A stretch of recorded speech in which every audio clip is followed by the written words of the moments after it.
দেখুন, বেশ কয়েকটা দিন ধরে দেখছি আমি সরকার সাহেব কিছু মানুষকে উস্কে আমাকে ডিস্টার্ব করানোর চেষ্টা করছে, মানে একটা ট্যাসেল তৈরি হয়ে যাক এই করানোর চেষ্টা করছে। আমি বারবার ওদের ফাঁদ পাচ্ছে, আমি এড়িয়ে যাওয়ার চেষ্টা করছি।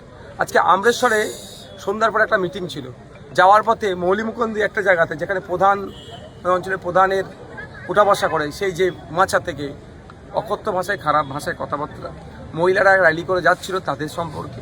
আমি যাচ্ছি, আমাকেও যা ইচ্ছা তাই, সেটা বাদ দেন। শুধু তাই নয়, তারপরে যখন করে, এখন আমাদের মানুষজন যদি রুখে দাঁড়াতো একটা অশান্তি হতো, সেখানে আটকে দেওয়া, আমাদের ছেলেরা নেতৃত্ব দাঁড়িয়ে আটকে দিচ্ছে। কিন্তু অদূরই পুলিশ দাঁড়িয়ে দেখছে, যখন আমরা নেমে পড়ছি রাস্তাতে এইগুলো আটকাতে হবে, তখন পুলিশ এসে অনেক কথা বলছে। সেখানে একটা শান্তিপূর্ণভাবে আমাদের ছেলেগুলোকে বার করে নিয়ে আসলাম, যাতে অশান্তি না হয়।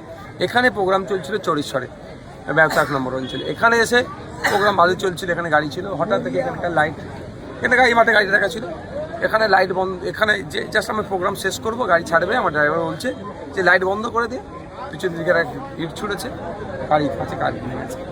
এবার যে ছুঁড়েছে, কেন ছুঁড়েছে, উদ্দেশ্য কি, ওকে কে ছুটতে বলেছে, এটা তদন্ত সাপেক্ষ। প্রশাসন যিনি আছেন এখানকার জেনারেল, তারা তাকে ধরে নিয়েছে যে ছুঁড়েছে। কারণ আমার ছুঁড়ার সাথে সাথে সে ছুটে পালাচ্ছে, আমার ড্রাইভার গাড়ি থেকে নেবে, কিন্তু তাকে দেখেছে। দেখুন, এটা সরকার সাহেবের একটা পরিকল্পনা চলছে, ভাঙড়কে আতঙ্কের পরিবেশ তৈরি করার জন্য। যে এই বিধায়কের গাড়ি যদি ভাঙচুর হয়ে যায়, মানে আইসিএফের প্রার্থীর গাড়ি যদি ভাঙচুর হয়ে যায়, নওশাদ বাজিনের গাড়ি ভাঙচুর করে দেয়, তাহলে আমরা সাধারণ মানুষ আমাদের কী করবে? একটা ভয়ের বাতাবরণ তৈরি করতে চাইছে। তবে সরকার সাহেবকে বলবো, এই আমার গাড়ি হামলা চালিয়ে ভাঙড়ের মানুষকে ভয় দেখাতে পারবে না। ভাঙড়ের মাটি শক্ত ঘাঁটি, ভাঙড়ের মানুষ লড়তে জানে, গণতন্ত্রকে রক্ষার জন্য লড়েছে দীর্ঘদিন ধরে, ভাঙড়ের মতো ইতিহাস আছে। তো সুতরাং আমার গাড়ি ভাঙচুর করি আমাকে আটকাতে পারবে না। ভাঙড়ে ব্যাপকভাবে মানুষ সরকার সাহেবের বিরুদ্ধে নেমে গিয়েছে, সেই ভয় পাচ্ছে। বিভিন্ন জায়গায় তো অবরোধ চলছে, স্বাভাবিক, এটা অস্বাভাবিক কিছু নয়। তাদের দলের চেয়ারম্যানের গাড়ি ভাঙচুর করবে, ভাঙড়ের প্রার্থী আইএসএফের প্রার্থীর গাড়ি ভাঙচুর করবে। আইএসএফের শুধু মেম্বাররা নাবেনি, সাধারণ মানুষও নেমে গিয়েছে।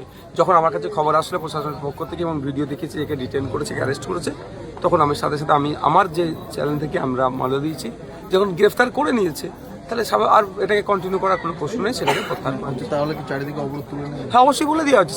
সাথে মাইক ধরে বলেছি কি ঘটনা ঘটেছে, এবং আমাদের যারা নেতৃত্বের মাধ্যমে মেসেজ পাঠিয়েছি যে অবরোধ তুলে নাও। শুধুমাত্র আপনার নয়, বারবার আইএসএফ কর্মীদের উপরও ব্যাপকভাবে হামলা চলছে, এটা নিয়ে কি বলবেন? এইটা চালাচ্ছে সরকার সাহেব ভয় পেয়েছে এখানে হারার। আর কত ভোটে হারবে সেটা তিনি আর গুনে উঠতে পারছেন না। যে যাচ্ছিস তাই এসে বলছে দাদা লিড করিয়ে দেবো, তিনি তার প্রাথমিকভাবে হ্যাঁ বললো, তিনি হিসাব করছেন যে কত ভোটে হারবেন। আগে উনি কত ভোটে হারাবেন ভেবেছিল, এখন যত দিন যাচ্ছে উনি নিজে কত ভোটে হারবেন সেই অঙ্ক করছে। সেই আতঙ্কে এই ধরনের হামলা চালাচ্ছে তার লোকজনকে দিয়ে।